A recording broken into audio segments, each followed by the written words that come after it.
Alô, eu sou o Wagner, lembra? Aqui estamos de outras histórias. Arthur Zimmermann, um burocrata alemão que inventou duas superpotências no século XX. Conhecem ele? Não? Essa é a vinheta aí, Brad.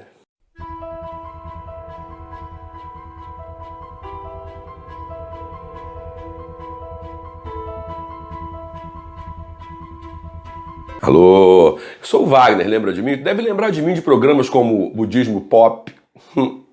Então, só que hoje a gente está de outras histórias. Historiadores, você sabe, né? Tem sempre que arrumar outras histórias.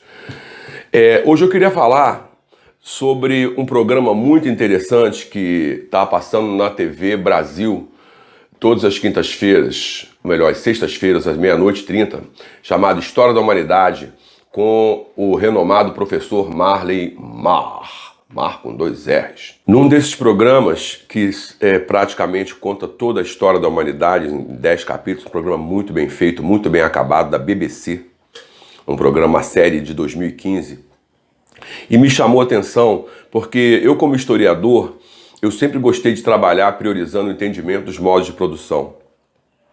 Mas, à medida que eu fui progredindo na profissão, eu comecei a perceber também que o fator humano pode mudar muitas vezes a história. O que acontece é que o papel do indivíduo, às vezes, na história, é subestimado.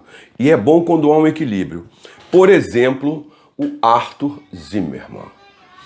Durante a Primeira Guerra Mundial, esse cavalheiro, Arthur Zimmermann, ele foi guindado a um posto de burocrata de primeira classe no Ministério de Relações Exteriores do Kaiser.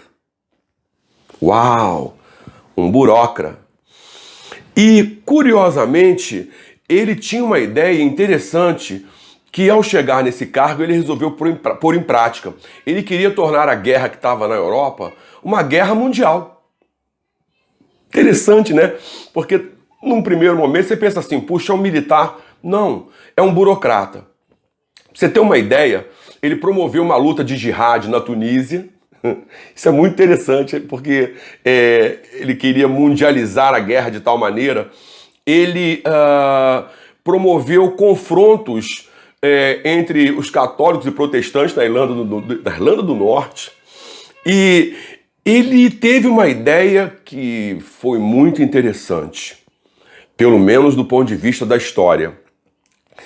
Ele queria manter os americanos longe da Europa.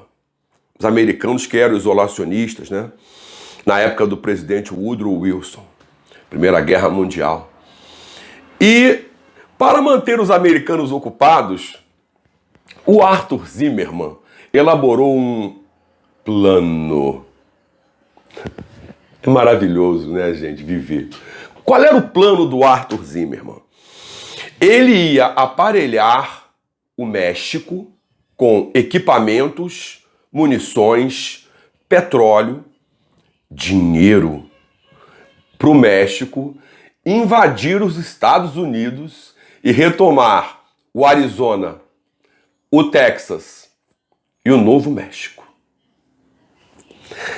Meninos, acreditem, é verdade. Ele elaborou esse plano e ele fez uma coisa mais extravagante. Ele mandou esse plano via rádio para o governo mexicano. Obviamente que o pessoal do James Bond não deu fácil, né? Não deu mole para ele. O MI6 detectou a mensagem e decodificou. Uau! E apresentou ao Congresso americano essa mensagem, ao Woodrow Wilson essa mensagem. Claro que num primeiro momento o Congresso americano e o presidente dos Estados Unidos foram tomados por um choque. Aquilo não podia ser verdade. E interpelaram o nosso querido Arthur Zimmermann. Sabe o que o Arthur Zimmermann disse para o presidente dos Estados Unidos? Ele disse para os Estados Unidos, para o Congresso americano, para o presidente Woodrow Wilson o seguinte: a mensagem é verdadeira. Eu tenho esse plano. E os americanos, que não estavam interessados na guerra na Europa, fizeram o quê? Foram à guerra contra a Alemanha. Não é um gênio esse Arthur Zimmermann? É um monstro da burocracia ocidental. Mas ele tem um feito ainda mais extravagante. Ele percebeu o czar cambaleante na Rússia e procurou um grupo que pretendia tirar a Rússia da guerra caso esse grupo chegasse ao poder. Esse grupo eram os bolcheviques. E onde é que eles estavam, os bolcheviques? Sua maioria estavam banidos, escondidos ou exilados. O Vladimir Ilyich Ulyanov, gostou do nome, hein? Vladimir Ilyich Ulyanov, mais conhecido nas altas rodas da malandragem como Lenin, estava exilado na Finlândia. O que o Arthur Zimmermann fez?